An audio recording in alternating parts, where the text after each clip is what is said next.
خبرستان کے ساتھ میں ہوں عامر اسحاق سہروردی۔ گزشتہ روز کسی صاحب کے ساتھ میری بات ہو رہی تھی جو پاکستان نون لیگ کے بڑے جاندار قسم کے سپورٹرز ہیں اور انہیں یہ حق ہے۔ تو انہوں نے ایک بڑی عجیب سی بات کی، اور وہ بات یہ تھی کہ عوام نے الیکشن میں عمران خان کو ووٹ نہیں دیا بلکہ فوج مخالفت کو ووٹ دیا۔ یعنی نون لیگ جو بقول ان کے الیکشن جیت گئی ہے، تو عوام نے نون لیگ کو ووٹ نہیں دیا بلکہ فوج کی حمایت کو ووٹ دیا۔ کسی بھی سیاسی جماعت کا کیریکٹر اس بات سے بالکل واضح ہو جاتا ہے کہ اس کا پولیٹیکل ایجنڈا کیا ہے۔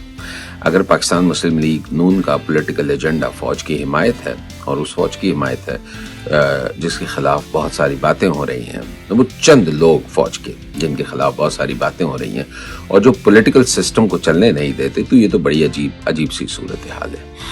لیکن اگر ان کا واقعی ایسا ایجنڈا ہے تو بھائی ہم ان کے ساتھ ہیں۔ پاکستان کو خطرہ سرحدوں سے نہیں ہے، پاکستان کو خطرہ معیشت کے زوال سے ہے۔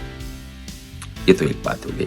دوسری گزارش یہ ہے کہ مریم نواز صاحبہ وزیر اعلیٰ بن گئی ہیں، اور بڑا کمال ہے، کیونکہ میں سمجھتا ہوں کہ ان کے وزیر اعلیٰ بننے سے پنجاب میں بہت ترقی ہوگی، اور ترقی اس لیے ہوگی کہ ان کا ماضی ایڈمنسٹریٹو پوزیشنز کے لیے کے حوالے سے بھرپور ہے، اور انہوں نے کئی سال پروونشل ایڈمنسٹریشن میں گزارے ہیں، اور سیاسی منتظم ہیں وہ، اور سیاسی انتظام کا انہیں بڑا وسیع اور طویل تجربہ ہے، اور ان کی پولیٹیکل ٹریننگ بہت طویل ہے۔ انہوں نے جیلیں کاٹی ہیں، انہوں نے جلا وطنی کاٹی ہے، اور انہوں نے پولیٹیکل وکٹمائزیشن کا سامنا کیا ہے۔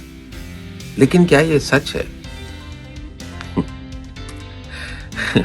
بات یہ ہے کہ مریم نواز صاحبہ کی جو سب سے بڑی کوالٹی ہے وہ یہ ہے کہ وہ نواز شریف کی بیٹی ہے اور شہباز شریف صاحب کی بھتیجی ہیں۔ کتنی بد نصیبی ہے پنجاب کی کہ وہ شریف خاندان سے نکل ہی نہیں پا رہا ہے۔ نواز شریف وزیر اعلیٰ بنتے ہیں، شہباز شریف وزیر اعلیٰ بنتے ہیں، حمزہ شہباز وزیر اعلیٰ بنتے ہیں، مریم نواز وزیر اعلیٰ بنتی ہیں۔ کیا پاکستان نے موروثی سیاست کا پاکستانی عوام نے ٹھیکہ اٹھایا ہوا ہے؟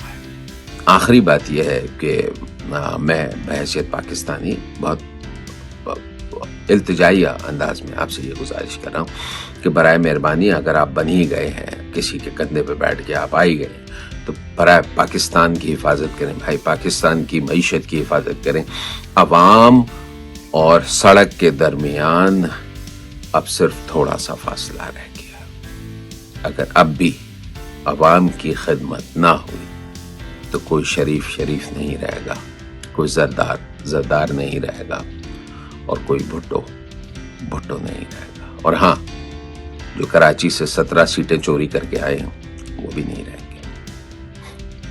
بہت شکریہ۔ نیوز ورلڈ، کیونکہ جاننا سب کا حق ہے۔